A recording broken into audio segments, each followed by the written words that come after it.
கர்த்தருடைய வார்த்தைக்கு நேராக நாம் கடந்து போவோம். ஆதியாகமம் புஸ்தகம் 4வது அதிகாரம் 26வது வசனம். 4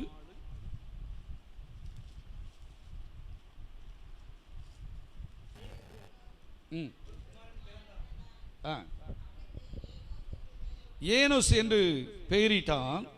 அப்பொழுது மனுஷர் கர்த்தருடைய நாமத்தை தொழுது கொள்ள ஆரம்பித்தார்கள். இங்கே முதலாவது காரியத்தில் நாம் பார்க்கும்போது அங்கே மனுஷர் கர்த்தருடைய நாமத்தை தொழுது கொள்ள ஆரம்பித்தார்கள் என்று சொல்லிப்பார். ஆண்டவர் இன்றைக்கு செய்துடைய தலைப்பு என்னன்னா, நாம் ஆண்டவரை கர்த்தருக்கு தொழுது கொள்ளும் போது ஆண்டவர் நமக்கு செய்கிற காரியம் என்ன என்று சொல்லி பார்க்க போகிறோம். தொழுது கொள்ளுதல், ஆண்டவரை தொழுது கொள்ள. சங்கீதம் 96:9 வாசித்தோமானால், பரிசுத்த அலங்காரத்தோடு கர்த்தரை என்ன செய்யுங்க, தொழுது கொள்ளுங்கள். அல்லேலூயா. ஆண்டவரை நாம் தொழுது கொள்ளும் போதெல்லாம் கர்த்தருக்கு ஸ்தோத்திரம், கர்த்தர் நம்ம கூடயே இருக்கிறார். அல்லேலூயா. கர்த்தருக்கு ஸ்தோத்திரம். இன்னைக்கு ஒவ்வொரு காரியத்தில் பாருங்க, இந்துக்களாக இருந்தாலும் அவங்களுக்குன்னு ஒரு தொழுது கொள்ளுதலை என்ன செய்திருக்கிறாங்க, வைத்து இருக்கிறாங்க. அதே மாதிரி முஸ்லீம் சகோதரர்களை எடுத்துக்கொள்ளுங்கள், 5 வேளை தொழுகையை அவர்கள் என்ன செய்திருக்கிறாங்க, வைத்திருக்கிறாங்க. ஆனால் ஆண்டவருடைய பிள்ளைகளுக்கு ஸ்தோத்திரம், தொழுது கொள்கிறது நேரமும் இல்லை, சொல்லுங்களேன், காலமும் இல்லை. இல்லையா? ஆனால் இங்கே நாம் வாசிக்கும் போது, அப்பொழுது மனுஷர் கர்த்தருடைய நாமத்தை தொழுது கொள்ள என்ன செய்தார்கள், ஆரம்பித்தார்கள் என்று சொல்லிப்பார்கள். அப்போ இந்த நல்ல கால வேளையில் நாம் ஆண்டவரை நேரம் கிடைக்கிற நேரமெல்லாம் நாம் ஆண்டவரை என்ன செய்யணும், தொழுது கொள்ளணும். இங்கே அதிகாலையில் ஒவ்வொரு நாளும் 5 மணிக்கு இங்கே தொழுது கொள்கிறோம். இல்லையா? வருகிறது ஒரு சிலர் தான். ஆனால் கர்த்தருக்கு ஸ்தோத்திரம், சிலர் தொழுது கொள்ளுகிறது இந்த ஞாயிற்றுக்கிழமை வந்தாங்கன்னா அடுத்த ஞாயிற்றுக்கிழமை தான் என்ன செய்வாங்க, வந்து தொழுது கொள்ள வருவாங்க. ஸ்தோத்திரம். இட நாட்கள் வரமாட்டாங்க. சிலர் மாதத்தில் ஒரு முறை தான் ஆண்டவரை சபையில் வந்து என்ன செய்வாங்க, தொழுது கொள்வாங்க. சிலர் வருஷத்தில் ஒரு நாள் தான் என்ன செய்வாங்க, தொழுது கொள்கிற ஆட்கள் உண்டு. அல்லேலூயா. கர்த்தருக்கு ஸ்தோத்திரம் உண்டாவதாக. ஒரு ஆள்கிட்ட ஒரு பேர் கிறிஸ்தவர், அவர் எனக்கு நன்றாக தெரியும், போயிட்டார், நரகத்துக்கு போயிட்டார்னு வச்சுக்கோங்களேன். ஸ்தோத்திரம். ஏன்னா பரலோகத்துக்கு போயிருக்க மாட்டார், நல்ல கிறிஸ்தவ பேர் தான். ஸ்தோத்திரம். அவர் சொன்னார், ஸ்தோத்திரம், எப்போ சர்ச்சுக்கு எப்போ போனீங்கன்னு. ஸ்தோத்திரம். பிறந்து எங்கள் அம்மா சர்ச்சுக்கு என்ன செய்தாங்க, கொண்டு கைப்பிள்ளையை கொண்டு போய் பேர் வைக்கிறதுக்கு என்ன செய்தாங்க, அப்போ தான் சர்ச்சுக்கு போனாங்க. அடுத்து எப்போ போனீங்க, எப்போ திடப்படுத்தல் படுக்கிறதுக்கு நான் என்ன செய்தேன், சர்ச்சுக்கு போனேன். சரி, எப்போ போனீங்க? அடுத்து ஸ்தோத்திரம், கல்யாணத்துக்கு சர்ச்சில் வச்சு என்ன வச்சாங்க, கல்யாணத்துக்கு நான் போயிருக்கேன். சரி, கல்யாணம் முடிஞ்சது, இப்போ எப்போ? ஸ்தோத்திரம், மூத்த பையனுடைய ஸ்தோத்திர மகனுக்கு ஸ்தோத்திர பேரன் பிறந்திருக்கும் போது நான் என்ன செய்தேன், போனேன். அடுத்து எப்போ போவீங்கன்னு தெரியலன்னாரு. அடுத்து உங்களை பெட்டியில் வச்சு கொண்டு போகும்போது அன்னைக்கு போவீங்க அப்படின்னு. அல்லேலூயா. அல்லேலூயா. இன்றைக்கு அப்படி இருக்கிறவர்களை நாம் பார்க்க முடிகிறது. இங்கே மனுஷர் கர்த்தரை என்ன செய்தார்களா, தொழுது கொள்ள ஆரம்பித்தார்கள். இந்த காலவேளையில் கர்த்தரை ஆராதிக்க வந்திருக்கிற கர்த்தருடைய பிள்ளையே, எபிரேயர் 10:25 வாசித்தோமானால், சபை கூடி வருதல் சிலர் விட்டு விடுகிறது போல நாமும் என்ன செய்யக்கூடாது, விட்டு விடக்கூடாது. ஏசாயா 58 கடைசியில் நாம் வாசிக்கும் போது, கர்த்தருடைய நாளை நாம் மகிமையுள்ள நாள் என்று நாம் எண்ணும் போது, அப்பொழுது கர்த்தரில் மனமகிழ்ச்சியாக இருப்பாய். உன்னை உயர்ந்த இடத்துல ஏறி இருக்கும்படி என்ன செய்வாராம் பண்ணி, யாக்கோபின் சுதந்திர தலைவனை போஷிப்பேன் என்று கர்த்தருடைய வாய் சொல்லிட்டு என்று சொல்லி பார்க்கும். அப்ப நம்ம தொழுது கொள்ளும் போதெல்லாம் கர்த்தர் நம்ம கூட என்ன செய்கிறார், இருக்கிறார். அல்லேலூயா. இப்போ அதுதான் ஆண்டவரை நாம் தொழுது கொண்டார். சிலர் சர்ச்சுக்கு வர்றதுக்கே ஞாயிற்றுக்கிழமை ஏண்டா வந்துச்சு போய் அங்கே உட்கார்ந்துருக்காங்க.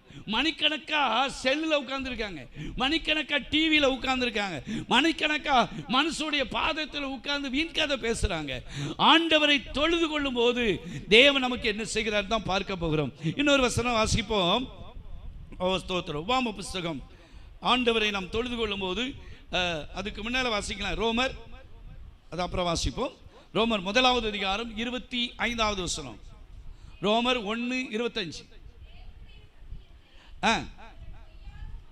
அவர்கள் பொய்யாய் மாற்றி சிருஷ்டிகரை தொழுது சேவியாமல். அப்போ சிருஷ்டிகரை என்ன செய்யல, அவங்க தொழுது சேவியாமல் சிருஷ்டியை என்ன செய்கிறாங்க? சேவித்தார்கள். இன்றைக்கு சிருஷ்டிகரை என்ன செய்யல? தொழுது கொள்ளல. கையினாலே உண்டாக்கப்பட்ட சிருஷ்டியை என்ன செய்கிறார்கள்? தொழுது கொள்கிறார்கள். ஆனால் நீங்களும் நானும் நம்மை உண்டாக்கின ஆண்டவரை நாம் தொழுது கொள்ள வந்திருக்கிறோம். அல்லேலூயா, அல்லேலூயா. இங்கே வாசிக்கிறோம், அவர்கள் கர்த்தருடைய நாமத்தை என்ன செய்து தொழுது கொள்ள ஆரம்பித்தார்கள். நான் சொல்றேன், ஆராதனையை எக்காரணத்தை கொண்டு நீங்க விடாதுங்க. எத்தனை கல்யாண வீடு இருக்கட்டும், காடைத்து வீடு இருக்கட்டும், எத்தனை காரியம் இருக்கட்டும், ஆண்டவர் ஆராதிச்சுட்டு தான் போவேங்கிற அப்படிப்பட்ட ஒரு எண்ணம் நமக்கு என்ன செய்யணும்? சொல்லுங்களேன், வரணும். அல்லேலூயா. நான் என்ன குறித்து நான் பெருமையா சொல்லலை. 35-36 வருஷம் ஊழியத்துக்கு ஆச்சு. 2 ஆராதனைக்கு கர்த்தர் ஆண்டவருடைய கிருபையினால இங்கே இல்லை, வேற இடத்துல சர்ச்சில். ஆனால் எல்லா நாளும் ஆராதனையை விட்டுட்டு சோம்பலாம படுத்து இருந்தேன் அப்படி இப்படின்னு அல்ல. அல்லேலூயா. காலில் அடிபட்டு இருந்த போதில் கூட பைக்கில் இருந்து விழுந்த போது பின்னால் உட்கார்ந்து இருந்தேனே தவிர ஆராதனையை ஒரு நாளும் நான் விட்டதே இல்லை, ஆண்டவருடைய கிருபையினாலே. அல்லேலூயா. எத்தனை வருஷம்? 35 முடிஞ்சு 36 வருஷம் ஆகுது. அல்லேலூயா. கர்த்தருக்கு ஸ்தோத்திரம். ஏன்னா ஆராதனையை ஸ்தோத்திரம் நம்ம கனம் பண்ணுவோமானால், ஆண்டவரை தொழுது கொள்கிறதை கனம் பண்ணுவோமானால் நிச்சயமாக ஆண்டவர் நம்மளை கனப்படுத்துவார். ஏன்னா வேதம் சொல்லுகிறது, என்னை கனம் பண்ணுகிறவர்களை நான் என்ன செய்வேன்? ஸ்தோத்திரம். கல்யாண வீட்டுக்கு எதுக்கு போகிறோம் சொல்லுங்களேன்? சாப்பிட போகிறோம். ஸ்தோத்திரம்.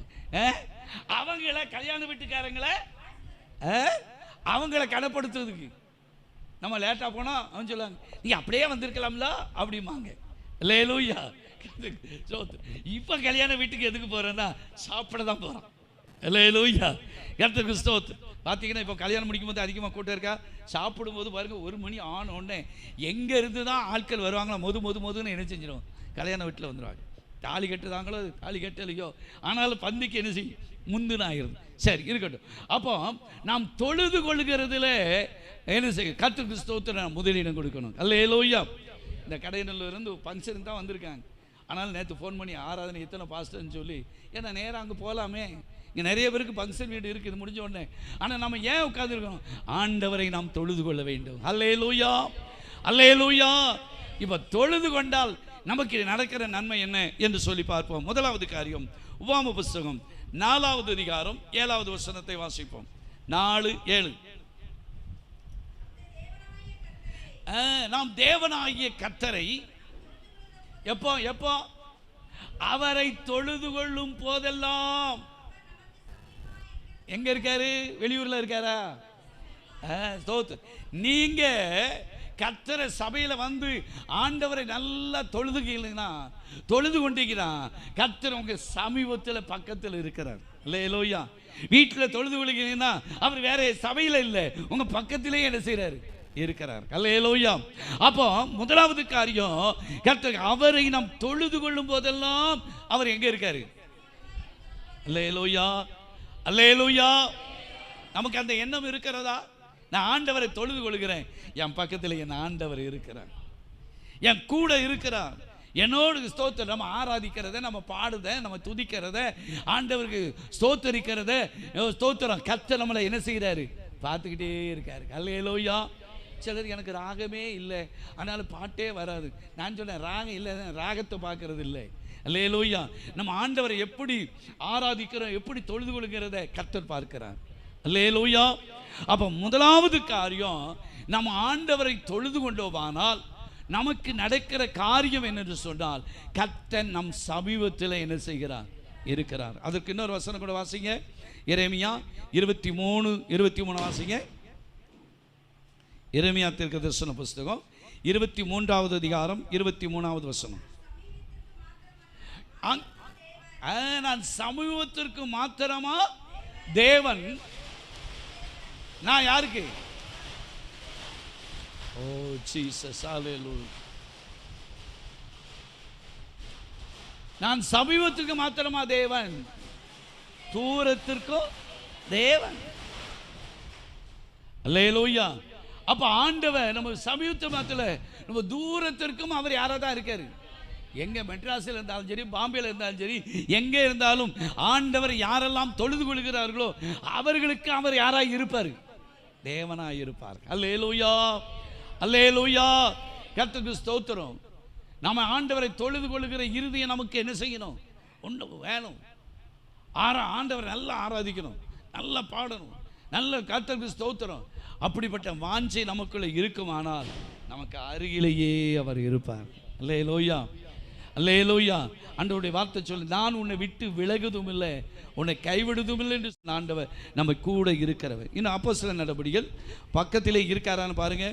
அப்போஸ்தலர் 17, 27, 28.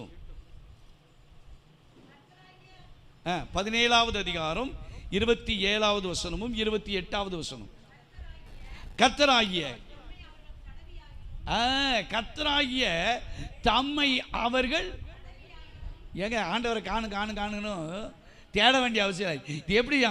தடவியாகிலும் கடு தெரியாதவங்க தான் தடவிட்டு இருப்பாங்க, அப்படிதானே? கர்த்தராகிய தம்மை அவர்கள் தடவியாகிலும் கண்டுபிடிக்கத்தக்கதாக தம்மை தேடும்படிக்கு அப்படி செய்தார். அவர் நம்மிலே ஒருவருக்கும் அவர் தூரமானவர் எங்க இருக்காரு? சமீபத்தில் இருக்காரு. அல்லேலூயா, ஸ்தோத்திரம். ஏசு அங்க இருக்கிறார், எங்க இருக்காரு? சிலருக்கு ஏசு 4 மாடியில் தான் இருப்பாரு. இப்படி ஒவ்வொருவருக்கும் எங்கேயாட்டும் இருக்காருன்னு நினைச்சிட்டு இருக்காங்க. இல்லை, எங்க இருக்காரு? எங்க இருக்காரு? ஸ்தோத்திரம். எங்க இருக்காரு? நம்ம பக்கத்தில் தான் இருக்கிறாரு. அல்லேலூயா.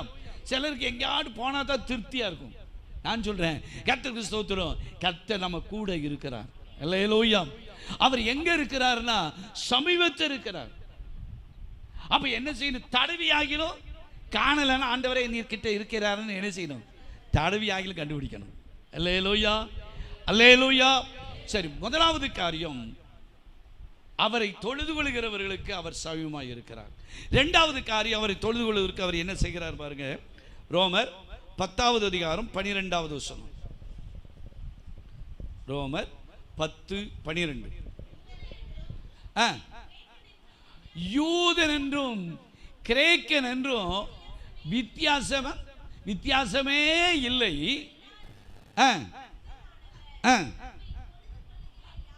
தம்மை தொழுது கொள்கிற யாவருக்கும். ஏங்க, நம்முடைய ஆண்டவர் தொழுகொழுக்கு யாரா இருக்காரு? பிச்சைக்கார ஆண்டவர் இல்லை, அவர் ஐஸ்வர்ய சம்பூர்ணர். அல்லேலூயா, அல்லேலூயா. அப்ப நம்ம ஆண்டவரை நம்ம தொழுது கொள்வோமானால் நமக்கு அவர் யாரா இருக்காரு? பெரிய பணக்காரரை நம்ம கையில் வச்சிருக்கோம், அப்படித்தானே? அல்லேலூயா. அவர் நமக்கு, அவரை தொழுது கொள்கிற யாவருக்கும் அவர் யாரு? அப்ப நம்ம ஆண்டவரை நல்லா தொழுது கொள்ளுமானால் நமக்கு அவர் யாராய் இருப்பாரு? ஐஸ்வர்ய சம்பன்னராய் இருப்பார். அல்லேலூயா. தொழுது கொள்ளணும். நம்ம ஆண்டவரை தொழுது கொள்ள நம்மளை ஆண்டவர் உயர்த்தி வைத்து நம்மளை அவர் அழகு பார்ப்பார். அல்லேலூயா. நம்முடைய தேவன் யாரு? ஐஸ்வர்ய சம்பன்னன். வெள்ளியும் பொன்னும் கர்த்தருடையது போன்று. கர்த்தருக்கு ஸ்தோத்திரம். அப்போ தேவ பிள்ளைகளாக இருக்க நம்முடைய வாழ்க்கையில் கர்த்தருக்கு ஸ்தோத்திரம். நம்ம செய்ய வேண்டிய இரண்டாவது காரியம், நம்ம அவரை தொழுது கொள்ளும் போதெல்லாம் அவர் என்ன செய்கிறார்னா, அவர் நமக்கு எப்படி இருக்கிறார்னா, அவர் ஐஸ்வர்யராக இருக்கிறார். அல்லேலூயா, கர்த்தருக்கு ஸ்தோத்திரம். ஐஸ்வர்யம் உள்ள தேவன் நம்ம கூட இருப்பாரானா நம்ம கடனோடு, பட்டினியோடு, பசியோடு, தேவையோடு இல்லை. நமக்கு இன்னது தேவை என்று நம்முடைய பரம பிதா என்ன செய்வார்? தருவாரா? தரமாட்டாரா? தருவார். அல்லேலூயா, கர்த்தருக்கு ஸ்தோத்திரம். நம்மளை வெறுமையாய் அனுப்புகிற தேவன் அல்ல, நம்ம கஷ்டப்பட வைக்கிற தேவன் அல்ல. ஸ்தோத்திரம். என்ன வழி நடத்தினப்போ அருமையான பாஸ்டர் ரூபன் எனக்கு போதி கொடுது. ஓ தச்ச மகனே, தச்ச மகனே யாரு? தச்ச மகனே, ஸ்தோத்திரம். நீர் என் தேவையை செஞ்சு கேட்டால் நான் எனக்கு என்ன, நான் பேசாமல் உட்காந்துருப்பேன், படுத்து தூங்குவேன்.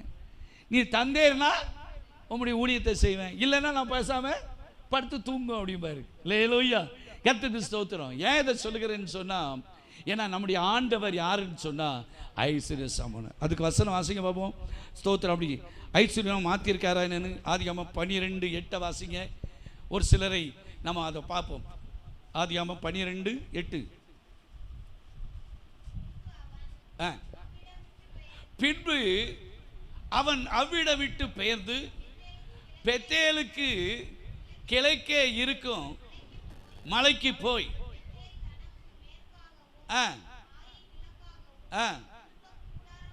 கூடாரம் போட்டு கர்த்தருக்கு ஒரு பலிபீடத்தை கட்டி கர்த்தருடைய நாமத்தை என்ன செய்தான்? தொழுது கொண்டான். யாரு? ஆபிரகாம். அல்லேலூயா. ஆண்டவர் ஒரு கூடாரம் போட்டு என்ன செய்தான்? ஆபிரகாமை ஆண்டவர் அவன் தொழுது கொண்டதுனால அவனை ஆண்டவர் யாரா வச்சாரு? அந்த நாட்களில் ஸ்தோத்திரம், எவ்வளோ பணமாக இருந்தாலும் கூடாரத்தில் என்ன செஞ்சுருக்காங்க? வாசம் பண்ணியிருக்காங்க. அவன் கூடாரம் போட்டது மட்டுமில்ல, அவனை ஆபிரகாமை ஆண்டவர் யாரா மாற்றினார்?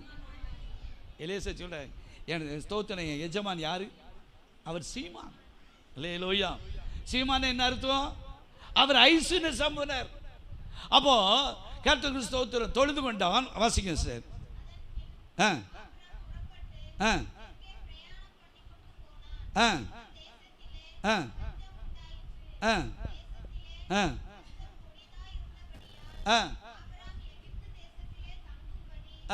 சரி போதும். எவ்வளவு பஞ்சம் உண்டானாலும் ஆபிரகாமை கர்த்தர் என்ன செய்தார்? ஆசீர்வதித்தார். 21வது அதிகாரத்துக்கு வாங்க. 33வது வசனத்தை வாசிங்க. 21:33. ஆபிரகாம் ஒரு தோப்பை உண்டாக்கி சதா காலம் உள்ள கர்த்தருடைய நாமத்தை அவ்விடத்திலே. அப்போ தொழுது கொள்கிறவர்களுக்கு ஒரு பெரிய நன்மையை, ஆசீர்வாதத்தை கர்த்தர் என்ன செய்கிறார்? வைத்திருக்கிறார். மனுஷனை தொழுது கொள்ளல, மனுஷனை போக ஆராதிக்கல, தேவாதி தேவனை ஆராதிக்கிற தொழுது கொள்கிற ஒவ்வொருவருக்கும் ஆண்டவர் முதலாவது சமயமாக இருக்கிறார். இரண்டாவது தொழுது கொள்ளும் போது அவர் என்ன செய்கிறார்?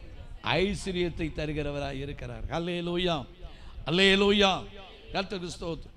தருவாரா தரமாட்டாரா? ரட்சிக்கப்பட்ட நாளில் இருந்து வருஷம் முழுக்க கஷ்டப்பட்டுக்கிட்டே இருக்கணும், தரித்திரப்பட்டுக்கிட்டே இருக்கணும், நெருக்கப்பட்டுக்கிட்டே இருப்பது தேவனுடைய சித்தம் அல்ல. அல்லேலூயா. கர்த்தர் ஏன்னா நமக்காக எல்லாவற்றையும் கர்த்தர் உண்டு பண்ணி வைத்திருக்கிறார். ஸ்தோத்திரம். இன்னும் பாருங்க, ஈசாக்கை குறித்து வாசிக்கும் போது அவனை ஐஸ்வர்யா ஆண்டவர் மாற்றினாரா? 26வது அதிகாரம் 25வது வசனத்தை வாசிங்க. இன்னும் ஒரு 2 காரியத்தை சொல். 26, 25. யாரு இது? ஈசாக்கு. ஈசாக்கு அங்க ஒரு பலிபீடத்தை கட்டி அவன் கர்த்தருடைய நாமத்தை தொழுது கொண்டு கூடாரத்தை போட்டான். போதும் பாருங்க, ஆபிரகாமும் கூடாரம் போட்டான், அவனையும் சீமானா மாத்தினார். ஈசாக்கும் கூடாரம் போட்டாரு. ஈசாக்கு அந்த தேசத்தில் விதவித்த போது தேவனை அவனை ஆசீர்வதித்து எத்தனை மடங்கு? 100 மடங்கு ஆசீர்வாதத்தை கர்த்தர் தந்தார். அல்லேலூயா. நம்முடைய ஆண்டவர் யாரெல்லாம் அவரை தொழுது கொண்டார்களோ அவர்களை தொழுது கொள்கிறவர்களை கர்த்தருக்கு ஸ்தோத்திரம். இன்னைக்கு நினைச்சா சர்ச்சுக்கு வரோம், நினைச்சா இருந்துக்கிட்டோம், அப்படி அல்ல. என்ன காரியமானாலும் சரி ஆண்டவரை தொழுது கொண்டுட்டு தான் மற்ற வேலை. அல்லேலூயா. கர்த்தருக்கு அன்னைக்கு எங்கள் அப்பா எல்லாருக்கும் தெரியும், சனிக்கிழமை ராத்திரி கரெக்டாக இறந்துட்டே இருக்கு. ஸ்தோத்திரம். ஒருத்தட்டியும் ஸ்தோத்திரம். இமான் பிரதர்கிட்ட மாத்திரம் ஃபோன் பண்ணி சொன்னேன், பிரதர் ஸ்தோத்திரம், எங்கள் அப்பா இறந்துட்டாங்க, நீங்கள் வந்து ஹெல்ப் பண்ண வர முடிஞ்சா வாங்க அப்படின்னு வரேன் சொல்லிட்டேன். ஒரே ஒரு வார்த்தை சொன்னேன், ஸ்தோத்திரம். யார்ட்டையும் நம்ம விசுவாசிக்கிட்டு ஃபோன் அடித்து என்ன செஞ்சிடக்கூடாது, சொல்லிடக்கூடாது. ஆராதனை முடியும் தண்டியும் யார்ட்டையும் என்ன செய்யாதங்க சொல்லாது. ஒருத்தருக்கு தெரிஞ்சு போச்சு. இங்கே இருக்கும்போது ஆராதனை நடந்துக்கிட்டு இருக்கும்போது சிலர் பிடிச்ச அண்ணலில் எட்டி பார்த்து தான் கண்டுபிடிச்சாங்க. அல்லேலூயா. பெற்ற தகப்பனார் எத்தனை இருந்தாலும் அந்த தகப்பனார் இருக்கும்போது எவ்வளோ உள்ள என்ன செய்யும் இருக்கும். அவங்க நம்மளை வளர்த்தது, வச்சது, எடுத்தது எல்லாம் கர்த்தருக்கு. ஏன்னா ஆண்டவரை நம் தொழுது கொள்கிற விடவே நம்ம என்ன செய்கிறோம்? எங்கேயோ ஊரில் ஒரு கிழவி கிழவன் செத்தான்னா ஞாயிற்றுக்கிழமை அன்னைக்கு கட்டு வேனில் போகிறாங்களா, வேனோடு வேனில் போயிட்டு வேன்லையே வரலன்னு அந்த பாட்டி ஏன் வரலன்னு கேட்க போதா? நீங்கள் ஏன் சோத்திரம் என்னை விட நீ உங்கள் ஆண்டவர் பெருசான அந்த பாட்டி இறந்து போன பாட்டியோ தாத்தாவோ கேட்பாங்களா? கேட்கவே. ஏன் அதை சொல்லுகிறேன்னா, நம்ம ஆண்டவரை தொழுது கொள்ளணும். அல்லேலூயா. அப்போ ரெண்டாவது காரியம், தொழுது கொள்ளும் போது தேவன் நமக்கு எப்படி இருக்கிறார்? ஐஸ்வர்யனாக சம்பூர்ணராக இருக்கும். 1 சாமுவேல் 2:7 வாசிங்க. 1 சாமுவேல் 2:7 வாசிங்க.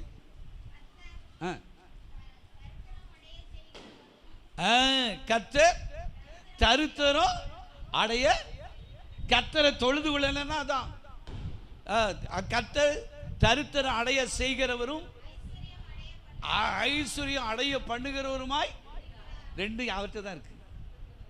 கீழே வாசிங்க. அவர் தாழ்த்துகிறவரும், அவர் யாரு? அல்லேலூயா. அவர் ஐஸ்வர்யம் சம்பூர்ணர் தான், நம்மை ஐஸ்வர்யவான் ஆக்குது உண்மைதான். ஆனால் இங்க போட்டிருக்கு, அவர் தரித்திரம் அடைய செய்கிறவரும் ஐஸ்வர்யம் அடைய பண்ணுகிறவருமாய் இருக்கிறார். அல்லேலூயா.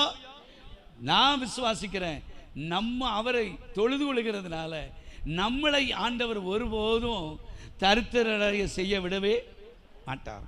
அல்லேலூயா. கர்த்தருக்கு ஸ்தோத்திரம். அப்ப ரெண்டாவது காரியம், ஆண்டவரை தொழுது கொள்கிறவர்களுக்கு அவர் ஐஸ்வர்யத்தை தருகிறவராக இருக்கிறார். சரி, மூணாவது காரியம் ஸ்தோத்திரம். இந்த 2 காரியத்தை வேகமாக சொல்லி நான் முடிச்சிடுறேன். 1 கொரிந்தியர் 1வது அதிகாரம் 2வது வசனமும் 3வது வசனமும் வாசிக்கும். அப்போஸ்தலனாகிய பவுல் என்ன சொல்றாரு பாருங்க. 1 கொரிந்தியர் 1வது அதிகாரம் 2வது வசனம். கொரிந்தியிலே கிறிஸ்து இயேசுவுக்குள் பரிசுத்தமாக்கப்பட்டவர்களாயும் பரிசுத்தவன் ஆகும்படிக்கு அழைக்கப்பட்டவர்களுமாய் இருக்கிற தேவனுடைய சபைக்கும் அவர் சொல்றாரு பாருங்க, பவுல் எழுதுறாரு, தேவனுடைய சபைக்கும் எங்களுக்கும் தங்களுக்கும் ஆண்டவராய் இருக்கிற நம்முடைய கர்த்தராகிய இயேசு கிறிஸ்துவின் நாமத்தை எங்கும் தொழுது கொள்கிற அனைவருக்கும் எழுதுகிறதாவது, பிதாவாகிய தேவனாலும் கர்த்தராகிய இயேசு கிறிஸ்துவினாலும் உங்களுக்கு கிருபையும் சமாதானமும். அப்ப மூன்றாவது காரியம், கர்த்தரை தொழுது கொள்வோமானால் நமக்கு கிடைக்கிற நன்மை என்ன தெரியுமா? ஆண்டவருடைய கிருபையும் சமாதானமும் உண்டார். அல்லேலூயா. தருவாரா தரமாட்டாரா? தோத்திரம். நம்ம நல்ல ஆண்டவரை தொழுது கொள்ளணும். இங்க இட ஜபத்துக்கு, உபாச ஜபத்துக்கு, அதுக்கு வீட்டு கூடத்துக்குலாம் வர்றவங்களுக்கெல்லாம் வேலை இல்லாமையா இருக்கு. எல்லா வீட்டிலும் துணி துவைக்கிற வேலை, குடும்பத்தை நடத்துற எல்லாத்தையும் போட்டுட்டு வச்சுட்டு ஸ்தோத்திரம் ஓடி வர்றாங்கன்னா கர்த்தருக்கு ஸ்தோத்திரம். அதற்கு ஏற்ற பிரதிபலனை நிச்சயமா கர்த்தர் தருவார். அல்லேலூயா. உங்க ஸ்தோத்திரம். அவரை தொழுது கொள்ளும் போது என்ன கிடைக்கி? ஆண்டவருடைய கிருபையும் சமாதானம். இன்னைக்கு இந்த உலகத்தில் இந்த ஸ்தோத்திரம், இந்த கிருபை அநேகருக்கு இல்லை, சமாதானம் அநேகருக்கு என்ன செய்யல? பணம் இருக்கு, வசதி இருக்கு, வாய்ப்பு இருக்கு, எல்லாம் இருக்கு. ஆனா என்ன இல்லை? கிருபையும் இல்லை, சமாதானமும் இல்லை. ஆனால் அவரை தொழுது கொள்கிற ஒவ்வொருவருக்கும் ஆண்டவர் எதை தர்றாரு? தரலையா? கிருபையும் சமாதானத்தையும் தருகிறார். அல்லேலூயா. அல்லேலூயா. எல்லாருக்கும் கிடைக்காது. அவரை தொழுது கொள்கிறவர்களுக்கு கிருபையும் சமாதானத்தையும் ஆண்டவர் தர முடியும். அல்லேலூயா. தந்திருக்காரா? இல்லைன்னா ஆண்டவர் நம்முடைய கிருபையை எனக்கு தாரும். ஒவ்வொரு நாளுக்கு வேண்டிய கிருபையால் தான் நாம் நிலை நிற்க முடியும். கிருபையால் தான் உயிரோடு இருக்கிறோம். அவருடைய கிருபை இல்லாமல் ஒரு காரியத்தை நம்ம திறமையை கொண்டு செய்யவே. முன்னால் சொல்லுவாங்க, ஸ்தோத்திரம், பணம் இருந்தால் எல்லாத்தையும் என்ன செஞ்சிடலாம்? சொல்லுங்களேன். செஞ்சு முடிச்சிடலாம், சாதிச்சிடலாம். இப்போ பணத்தை வச்சு ஒன்றும் செய்ய முடியாது. பணத்தை வச்சு அநேக உயிரை பாதுகாக்க முடியுதா? ஒன்றுமே. பணம் வேணும். பணம் இருந்தால் எல்லாத்தையும் சாதிச்சிடலாம். இன்னைக்கு எத்தனை பேருக்கு ஸ்தோத்திரம் உடம்பு செலவு ஆகி லட்சமாக செலவாகிட்டு இருக்கிறத கண்ணால் பார்க்க முடியுது. அல்லேலூயா. ஆனால் தேவ பிள்ளைகளாக இருக்கிற நமக்கு இந்த 2 தேவை. கிருபையும் தேவை, அவருடைய சமாதானம் தேவை. அல்லேலூயா. இந்த ரெண்டும் கர்த்தருக்கு ஸ்தோத்திரம். நம்ம யாருக்கு கிடைக்கும்? அவரை தொழுது கொள்ளுகிறோம். சில 1-2 பேரை சொல்ல பாருங்க, அவங்களுக்கு கிடைச்சதான்னு பாருங்க. 1 சாமுவேல் 1வது அதிகாரம் 17வது வசனத்தை வாசிங்க. அண்ணாலை பற்றி பார்ப்போம். 1:17. அதற்கு ஏலி,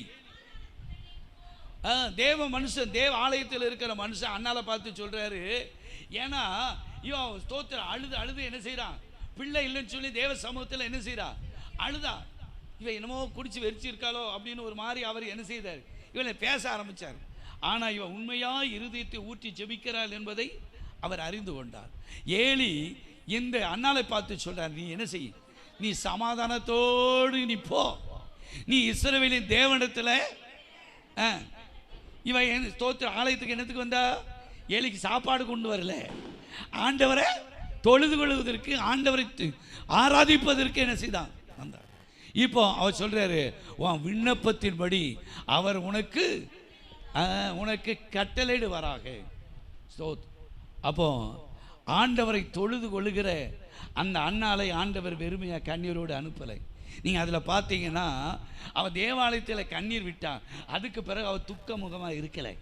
இல்லை லோய்யா, கர்த்தர் அவளுக்கு தெரியும், ஆண்டவர் சமூகத்தில் ஜெபித்து இருக்கிறோம், கர்த்தர் என் கண்ணீரை கழிப்பாய் என்ன செய்வார், மாற்றுவார் என்று சொல்லி அவன் அந்த துக்கத்தெல்லாம் மறந்து கர்த்தருக்கு ஸ்தோத்திரம். நீங்கள் நல்லா கவனிச்சு பாருங்க, கர்த்தருக்கு ஸ்தோத்திரம். ஆனால் அதில் அவருடைய சக்களத்தின்னு போட்டிருக்கு. யாரு? பெண்ணின். ஆனால் அந்த பெண்ணினாலை குறித்து வேற எங்கேயாவது சொல்லப்பட்டிருக்கா? அதோட பேர் முடிஞ்சு போச்சு. இல்லையா? ஆனால் அண்ணாலை கர்த்தர் கனம் பண்ணிதான். காரணம் என்ன தெரியுமா? அவன் ஆண்டவரை என்ன செய்தான், தொழுது கொண்டான். தொழுது கொண்டதுனால அவளுக்கு என்ன கிடைச்சது? கிருபையும் சமாதானம். அண்ணா ஸ்தோத்திரம். மரியாதை பாரு, அவள் கற்போதியா இருக்கும். ஸ்திரீகளுக்குள்ளே நீ யாரு? நீ ஆசீர்வாதம், நீ கிருபை பெற்றவள். அல்லேலூயா. கிருபை பெற்ற மரியாதை நீ என்ன செய், வாழ்க்கை என்று வாழ்த்து வைப்பார். அப்போ கர்த்தருக்கு ஸ்தோத்திரம். தேவ பிள்ளைகளாக இருக்கிற நாமோ 3வது ஆண்டவரை நாம் தொழுது கொண்டால் ஆண்டவருடைய கிருபையும் சமாதானமும் நம்மை தொடர்ந்து கொண்டே இருக்கும். அல்லேலூயா. யாக்கோபை குறித்து ஆதியாகமத்தில் என்ன சொல்லப்பட்டிருக்கு பாருங்க. இன்னும் ஒரே ஒரு காரியத்தை சொல்லி நம்ம முடிச்சோம். 28வது அதிகாரம் 21வது வசனம். ஆதியாகமம் 28:21. என் தகப்பன் வீட்டுக்கு சமாதானத்தோடு பண்ணுவாரானா? யாரு? யாக்கோபு. அல்லேலூயா. தான் வீட்டை விட்டு மாமனார் வீட்டுக்கு என்ன செய்யறாரு, என்ன செஞ்சுட்டு இருக்காரு, பிரயாணப்பட்டுக்கிட்டு போறாரு. கர்த்தருக்கு ஸ்தோத்திரம். அப்போ ஆண்டவர் நோக்கி ஜெபம் பண்றாரு. என்ன சொல்றாரு? என் தகப்பன் வீட்டுக்கு சமாதானத்தோடு திரும்பி வர பண்ணுவார், ஆனால் எனக்கு தேவனாய் இருப்பார். ஏன் தலையில தூக்கி வச்சிருந்தாரு, தூக்க வரலன்னு அந்த கல். இல்லையா? தூணாக நிறுத்தின இந்த கல் தேவனுக்கு வீடாகும். தேவரீர் எனக்கு தரும் எல்லாவற்றிலும் உமக்கு தசம பாகத்தை என்ன செய்வேன். நல்ல கவனிங்க. எங்கள் மாமா ஸ்தோத்திரம் வீட்டுக்கு போகிறான், வெறும் கையா, ஒன்றும் இல்லை. கர்த்தருக்கு ஸ்தோத்திரம். கையை வீசி எடுத்து துணி கிணி எடுத்துகிட்டு ஒரு பெட்டியை கொண்டு போனான்னு கூட போடல, ஆனாலும் போனான். வெறுங்கையோடு போனவர் பல விதமான பல பரிவாரத்தோடு திரும்ப என்ன செய்தார், ஆண்டவர் வர பண்ணினார். அல்லேலூயா. அப்போ கர்த்தருக்கு ஸ்தோத்திரம். பொருத்தனை பண்ணி அவன் என்ன செய்தான், யாக்கோபு ஜெபித்தான். அது ஸ்தோத்திரம். நான் திரும்ப வந்து ஆண்டவருக்குன்னு ஒரு வீடை என்ன செய்வேன், கட்டுவேன். அப்போ என் ஆண்டவரை யார் தொழுது கொள்ளுகிறார்களோ, இங்கே பொருத்தனை பண்ணிவிட்டு யாக்கோபு போகிறான். ஆனால் கர்த்தருக்கு ஸ்தோத்திரம், அவனுடைய காரியத்தை கர்த்தர் என்ன செய்தார், வாய்க்க பண்ணினார். அல்லேலூயா. 3 காரியத்தை சொல்லியிருக்கிறேன். 4வது ஒரே ஒரு காரியத்தை சொல்லி முடிப்போம். சகரியா தீர்க்கதரிசன புஸ்தகம் 13வது அதிகாரம் 9வது வசனம். 13:9.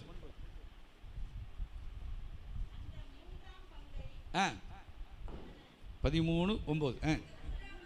அதான் வெள்ளியை உருக்கிறது போல அவர்களை உருக்கி, பொன்னை புடமிடுகிறது போல அவர்களை புடமிடுவேன். அவர்கள் என் நாமத்தை தொழுது கொள்வார்கள், நல்ல கவனிங்க. பொண்ணை புடமிடுத மாதிரி நாம் என்ன செய்வேன்? புடமிடுவேன். என் நாமத்தை அவர்கள் தொழுது கொள்வார்கள், நான் அவர்கள் விண்ணப்பத்தை. நாலாவது காரியம் என்ன தெரியுமா? ஸ்தோத்திரம். நம்ம ஆண்டவரை தொழுது கொள்வோமானால் பொண்ணை புடமிடுவது மட்டுமல்ல, கர்த்தருக்கு ஸ்தோத்திரம், நம்முடைய விண்ணப்பத்தை, நம்முடைய ஜெபத்துக்கு பதில் உண்டு. அல்லேலூயா. யாருக்கு பதில் உண்டு? அவரை தொழுது கொள்கிறவர்கள், அவரை ஆராதிக்கிறவர்களை, அவரை சேவிக்கிறவர்களை ஆண்டவர் அவர்களுடைய ஜெபத்துக்கு ஆண்டவர் என்ன செய்வார்? பதில் தருவார். அல்லேலூயா. நம்ம தீர்மானம், இன்னையிலிருந்து நான் ஆண்டவரை சரியாக நான் தொழுது கொள்ளுவேன், சரியாக கர்த்தரை ஆராதிப்பேன் அப்படின்னு சொல்லி கர்த்தருக்கு ஸ்தோத்திரம் நம்ம தொழுது கொள்வோமானால் கண்டிப்பாக கர்த்தர் நம்மளை நிச்சயமாக கனம் பண்ணுவார். அல்லேலூயா. கர்த்தருக்கு ஸ்தோத்திரம். சாம் அங்கே கடம்பூர் போனாப்புல பாஸ்டர் ஐசக் பிரதர் 2 வத்தியும் அனுப்பிட்டு நாங்கள் இருக்கலாம். அல்லேலூயா. ஆனாலும் கர்த்தர் செய்தி அவங்க தான் கொடுத்தாங்க, நான் போகணும்னு இல்லை. கர்த்தர் எப்படியாகிலும் போய் என்ன செய்யணும்? ஆண்டவரை தொழுது கொள்ளணும். பாஸ்டமா கதை இருந்துச்சு, நான் வரட்டேன் சோத்திரம். அல்லேலூயா. ஏன் மழை அங்கே தூரிக்கிட்டு தான் இருக்குது, நாங்கள் 2 பேரும் மலையை தூரிக்கிட்டே அதான் வண்டியில் வந்தோம். ஏதை சொல்லுகிறேன்னா, ஆண்டவரை தொழுது கொள்ளும் போதெல்லாம் கர்த்தர் எங்கே இருக்கிறாரு? அப்போ நாலாவது, நம்ம ஆண்டவரை தொழுது கொள்வோமானால் நம்முடைய விண்ணப்பத்தின் சத்தத்தை நிச்சயமாய் என்ன செய்வார்? எல்லாரும் கண்களை மூடி நம்ம ஜெபம் பண்ணுமா? ஓ ஜீசஸ், அல்லேலூயா. விண்ணப்பத்தை கேட்பவரே, எங்கள் கண்ணீரை காண்பவரே, சுகம் தருபவரே, சோத்திரம் ஏசை. நல்ல கைத்தட்டி பாடுவோம். எங்கள் விண்ணப்பத் கேட்பவரே, எங்கள் கண்ணீரை காண்பவரே, சுகம் தருபவரே,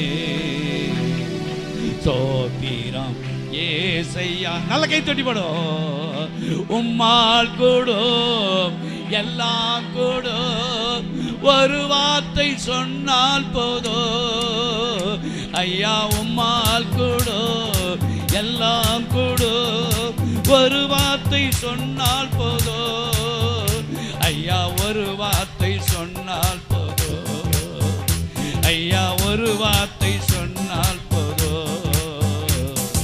விண்ணப்பத்தை கேட்பவரே, எங்கள் கண்ணீரை காண்பவரே, சுகம் தருபவரே, ஸ்தோத்திரம் ஏசையா. மனதுருகி கரம் நீட்டி அதிசயம் செய்பவரே, மனதுருகி அதிசயம் செய்பவரே ஐயா, அதிசயம் செய்பவரே ஐயா, அதிசயம் செய்பவரே. விண்ணப்பத்தை கேட்பவரே, எங்கள் கண்ணீரை காண்பவரே, சுகம் தருபவரே, சோத்திரம் ஏசையா. எங்கள் விண்ணப்பத்தை கேட்பவரே, எங்கள் கண்ணீரை காண்ப, சுகம் தருபவரே, சோத்திரம் ஏசையா. ஆண்டவரை நாம் தொழுது கொள்ள வேண்டும் என்று சொல்லி அவர்கள் தேவனை தொழுது கொள்ள ஆரம்பித்தார்கள் என்று சொல்லி பழைய ஏற்பாடிலே சொல்லப்பட்ட ஒரு வார்த்தை. தேவ பிள்ளையை, ஆண்டவரை நாம் தொழுது கொள்வதற்கு ஆரம்பிக்கணும். சபை கூடி வரும்போதெல்லாம் நமக்கு நேரம் கிடைக்கும் போதெல்லாம் ஓ ஸ்தோத்திரம், அவரை தொழுது கொள்ளும் போது 4 காரியம் நடக்கும்னு சொல்லி சும்மா தொழுது கொள்ளக்கூடாது. சங்கீதம் 96 நாம் வாசிக்கிறோம் போதில் ஓ ஸ்தோத்திரம் பரிசுத்த அலங்காரத்தோடு ஓ ஸ்தோத்திரம் தொழுது கொள்ளுங்கள் என்று சொல்லி நாம் பார்க்கிறோம். பரிசுத்த அலங்காரத்தோடு கர்த்தரை தொழுது கொள்ளணும். ஸ்தோத்திரம் ஏதோ சர்ச்சுக்கு போகணுமே அல்ல, நம்முடைய உள்ளமானது பரிசுத்த அலங்காரமாய் காணும். அவரை தொழுது கொள்வோமானால் முதலாவது காரியம் அவர் சௌமியமாய் இருக்கிறார். ரெண்டாவது நமக்கு ஐஸ்வர்யத்தை தருகிறார். மூன்றாவது அவரை நம்மை தொழுது கொள்ளும் போது அவருடைய கிருபையும் அவருடைய சமாதானமும் தொழுது கொள்கிற ஒவ்வொருவருக்கும் உண்டாகும். நாலாவது காரியம், அவரை தொழுது கொள்வோமானால் அவர் என்ன செய்கிறாரா? நம்முடைய விண்ணப்பத்தின் சத்தத்தை கேட்கிறவன், நம்முடைய விண்ணப்பத்தை கேட்கிற கர்த்தன். நீங்களும் நானும் ஆண்டவரை தொழுது கொள்ள ஆரம்பித்தோமானால் ஸ்தோத்திரம், நம்முடைய ஜெபத்துக்கெல்லாம் பதில் தரும். வானமும் பூமி ஒளிந்து போனாலும் ஆண்டவருடைய வார்த்தை ஒரு நாள் ஒளிந்து போகாது. ஜீவனுள்ள வார்த்தையை நாம் கேட்கிறோம், ஜீவனுள்ள வார்த்தையை நாம் கேட்டு இருக்கிறோம். ஆகையால் இந்த நாளில் ஆண்டவரை நல்லா தொழுது கொள்கிற அனுபவத்தை, சிலர் பார்த்தீங்கன்னா பாட்டு படிக்கும்போது கை தட்ட மாட்டாங்க, அப்போ தான் ஊக்கமாக பைபிள் வாசிப்பாங்க. ஸ்தோத்திரம். பாட்டு படிக்க வேண்டிய நேரத்தில் பாட்டு படிக்கணும், கை தட்ட வேண்டிய இடத்துல கை தட்டணும், நல்லா பாட வேண்டிய நேரத்தில் நல்ல சத்தத்தை உயர்த்தி பாடணும். உதட்டளவில் நாம் பாடக்கூடாது, உள்ளத்தின் ஆழத்திலிருந்து நல்லா பாடணும். ஸ்தோத்திரம். ஜெபிக்கிற நேரத்தில் ஜெபிக்கும் போது தான் ஸ்தோத்திரம் உட்காந்து பேசிக்கிட்டு இருப்பாங்க. ஸ்தோத்திரம். நம்முடைய முழங்காலை முட்டைக்கு நாம் செய்ய வேண்டிய ஸ்தோத்திர காரியத்தை நாம் தவறாமல் செய்வோமானால் நிச்சயமாய் அவர் சமயமாய் இருப்பார். ஸ்தோத்திரம். நம்முடைய விண்ணப்பத்தை சத்தத்தை கேட்கிற தேவன். ஆகையால் இந்த நல்ல மத்தியான வேளையில் கேட்ட அந்த 4 காரியத்துக்காய் எல்லாரும் வாயில திறந்து, நல்ல ஆண்டவரே, நீர் எங்கள் சமீபத்தில் இருக்கிறீர் ஆண்டவரே, நீர் எங்களுக்கு ஐஸ்வர்யத்தை தருகிறீர் ஆண்டவரே, உம்முடைய கிருபையும் உம்முடைய சமாதானமும் ஆண்டவரே எங்களை சூழ்ந்து கொள்ளும் ஆண்டவரே, எங்களுடைய விண்ணப்பத்தின் சத்தத்தை நீர் கேட்பீர் ஆண்டவரே. அல்லேலூயா. எல்லாரும் ஒரு நிமிஷம் சேர்ந்து ஜெபம் பண்ணுவோமா? ஆண்டவரை சரியாக நம்ம தொழுது கொள்கிறோமா? ஸ்தோத்திரம். அல்லேலூயா, அல்லேலூயா, அல்லேலூயா.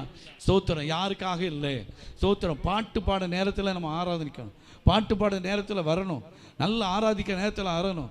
எல்லாம் முடிஞ்ச பிறகு வருகிறவர்களாக இருக்கக்கூடாது, செய்தி மட்டும் கேட்குறவர்களாக இருந்துடக்கூடாது. நல்ல ஆண்டவரை தொழுது கொள்ளணும், அந்த தீர்மானம் நமக்கு வரணும். ஸ்தோத்திரம். அல்லேலூயா, அல்லேலூயா. எல்லாம் சேர்ந்து ஜெபம் பண்ணுவோமா? ஆண்டவரே, எங்களை அந்த வனமாய் மாற்றும் ஆண்டவரே, அந்த வனமாய் எங்களை மாற்றும் ஆண்டவரே. எங்களை நாங்கள் ஆண்டவரை உண்மையாய் தொழுது கொள்ள ஆண்டவரே, பாரம்பரியமாய் தொழுது கொள்ள அல்ல, மற்றவர்களுக்காக ஆண்டவரே சபைக்கு வந்துவிட்டு போவதுக்காக அல்ல, உண்மையாய் தொழுது கொள்கிற ஒரு அனுபவத்தை எங்களுக்கு தாரும் ஆண்டவரே. ஆண்டவருடைய வார்த்தையிலிருந்து நான் சொல்லியிருக்கிறேன், சுயமா சொல்லலை.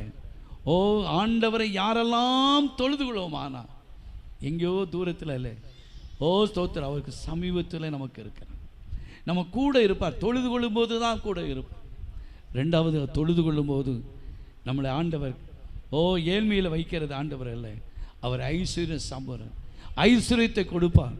அதற்கு நாம் பார்த்தோம், ஆபிரகாம், ஈசாக்கு இவங்களெல்லாம் ஆண்டவரை அவர்கள் பலிபீடம் உண்டாக்கி தொழுது கொண்டார்களோ அவர்களை அவர் சீமானாய் ஐஸ்வர்யவானாய் ஆண்டவர் மாற்றினார் என்று சொல்லிப்பார். மூன்றாவது, ஸ்தோத்திரம், கிருபையும் சமாதானமும் யாருடைய வாழ்க்கையில் வந்தது என்று உதாரணத்துக்கு அன்னாலை குறித்து நாம் பார்த்தோம், யாக்கோபை குறித்து நாம் பார்த்தோம். அவர்களுக்கு ஆண்டவருடைய கிருபையும் சமாதானமும் உண்டானது என்று சொல்லிப்பார்.